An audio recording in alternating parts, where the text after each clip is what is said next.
বলিউড তারকা আমির খান সম্প্রতি এক আবেগঘন ঘটনায় মন খুলেছেন।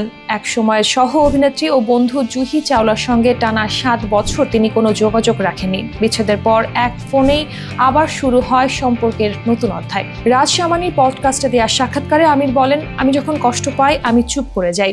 আগে ভাবতাম এটা মর্যাদার, এখন বুঝি নীরবতাও নিষ্ঠুর হতে পারে।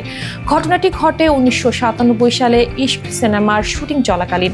এক তুচ্ছ ঘটনায় মনোমালিন্য হয়, আর সেই রাগে আমির জুহিকে পুরোপুরি উপেক্ষা করা শুরু করেন। শুটিং চলাকালীন দুজনই কাজ করেছিলেন, কিন্তু আমির এমনভাবে আচরণ করতেন যেন জুহি সেটেই নেই। আমির বলেন, আমি কথা বলতাম না, এমনকি চোখেও তাকাতাম না। জুহি একাধিকবার সম্পর্কটা ঠিক করার চেষ্টা করলেও আমির ছিলেন নিরুত্তর।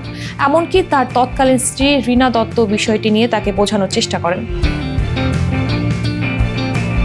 7 বছর এভাবেই কেটে যায়। বন্ধুত্ব, স্মৃতি সব যেন জমে যায় নীরবতার বরফে। কিন্তু জীবন আবার মোড় নেয় 2002 সালে।